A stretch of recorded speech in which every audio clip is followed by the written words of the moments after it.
Welcome back to the 2 in 1, and today I'm taking a look at the New York Football Giants and going over the 3 secrets to them making the playoffs in the upcoming season. But before getting that topic, question for those of you viewing, where do you rank Saquon Barkley amongst running backs in the NFL? There's a lot of debate. You think he's the best, top 3, top 5, right outside the top 5.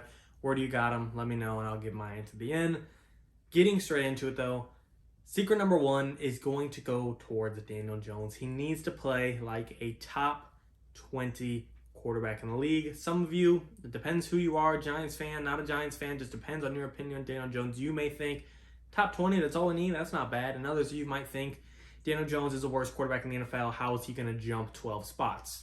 I understand both arguments. I'm kind of torn in the middle as well. But the way I look at it, top 20 might not be as impossible as some may think. Am I asking him to be top 5, top 3, Mahomes, Rodgers, Wilson, Brady, Deshaun Watson, Josh Allen, Lamar Jackson territory, the 7 best QBs in the NFL? No, I'm not asking him to be a top 7 quarterback. I'm asking him to be a tier 2 guy right around, Tannehill, Kyler Murray, Justin Herbert, Derek Carr, Matt Stafford, Dak Prescott, that top 15 range. No, I'm not. Top 20 is where I need him to be. I understand he's got to jump 12 guys somehow, some way, but I'm not asking him to go toe-to-toe with those guys. I'm asking him to top guys like Jared Goff, Tua Tagovailoa, Drew Lock, Ryan Fitzpatrick, Carson Wentz, Sam Darnold, a handful of rookies, Zach Wilson, Justin Fields, Trevor Lawrence, maybe a Jameis Winston. There's a couple of guys in this league that aren't, they're all wumbo jumbo where they at amongst rankings. Jalen Hurts, and anyone could fall anywhere. Anything's up for the grab. Anything's up to be taken.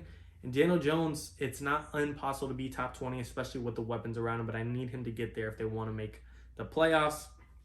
Washington's going to be improved this year. Dallas is going to be improved this year. Eagles, I'm not too worried about, but you still don't want to brush off a division rival like it's nothing.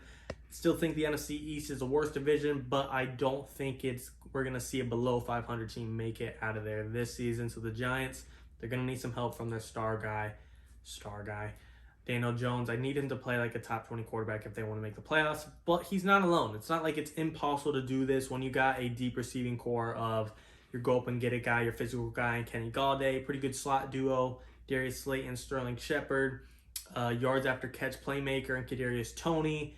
You got Speedy John Ross. There's some depth to that receiving room in the tight ends. You got your athleticism in Evan Ingram. You got your hands and reliability in Kyle Rudolph. You have your wild card and Kelvin Benjamin, who's now a tight end. They got some options in the receiving room. Daniel Jones has the weapons to become a top 20 QB. Offensive line, it's not my favorite. Andrew Thomas, no one expected him to turn out to be this bad bust, being one of the top tackles taken in his draft class, but it is what it is. He's still young. Who's to say he can't have a turnaround? It's never not happened before, so I do believe in him. And he's got a good head coach in Joe Judge and a great coordinator in Jason Garrett. Got the possibilities. Is it going to be easy? No. Is it going to be challenging? Yes. But is it going to be impossible? Of course not. I don't think it's going to be easy, but it's not also a 1 in a million chance. I think it's very doable for Daniel Jones to reach the top 20 threshold. I'm not going to say he could go much further. I don't think he'll break top 15, but top 20, 18, 19, 20 itself, even if he's around 21, 22, I'm going to give it to him. I just can't have him be this guy that's looked at as a bottom 5 quarterback in the league.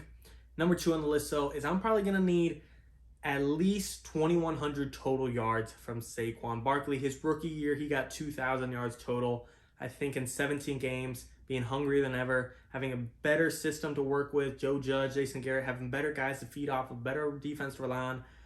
I don't think it's just like the Daniel Jones top 20 thing. I don't think it's super likely that it's a guarantee, but I don't think it's a 1 in a million chance. I think Saquon could get 2,100 total yards. His rookie year, he got right around 1,300 rushing and 700 receiving. This year, all I'm asking for is right around those same numbers, 1,350, 750. You got it right there and then. And I think in 17 games, he could do that. I'm expecting him to get around, assuming he plays all 17 games. There are rumors he misses game 1, which is, of course, going to hurt his numbers already. That's 17. Misses one of them. That's a little under or a little over 5% of his total stats or his total game time. So that is some factor to consider if he doesn't play game 1, but still think it's very doable. There's 17 games for a reason. 16 games, still 2,100 yards is very possible as a total. Again, I'm not asking him to run for over 2,000 yards, but if I could see him get 1,350 rushing yards, 1,400 rushing yards, 1,500 rushing yards. Well, that's possible. And get 500, 600, 700 receiving yards, which he's done these before. I do like this offense, especially if Daniel Jones is playing well. I think these two could feed off each other to look like a pretty good offense. You know, a top 20 QB is not going to be the number one offense in the league, but definitely an offense you don't want to brush off, act as a cupcake game. If you got a top 20 quarterback, a deep receiving room, and a top 5 running back putting up 2,100 total yards, this does look like a possible playoff team. Not a Super Bowl team, but a team that could get to the playoffs. And when you get to the playoffs, it's anyone's game then. You got a puncher's chance at that point.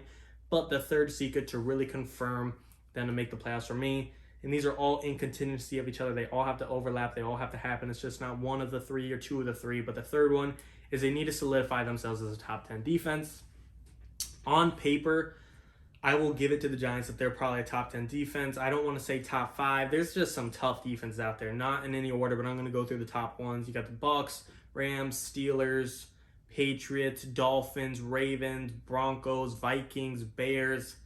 Those are 9 pretty good defenses. Not saying the Giants aren't on par with them, and I'm sure I left someone off the list somewhere. The Bills got a decent defense, but still, Giants I do think are around that realm. Panthers are a good and up-and-coming one as well. Browns really improved their defense. There's a good top 12, 13 defense in the league that means some business. The Colts, another one. Giants, they need to get in that class of being top 10. Like I said, I think they're on par with a lot of those. I'm not saying those are all better than them, but I'm just saying we actually need to see it come into fruition that they are better than them. You know, I like adding Aziz Ojulari in the draft, helping out Leonard Williams, Dexter Lawrence. You got Blake Martinez kind of be the captain and lead all of them. Lorenzo Carter, Adoree Jackson brought in. James Bradbury's a top 10 cornerback. You got Jabril Peppers. You got Logan Ryan. They added Aaron Robinson, another corner in the draft in the 3rd round.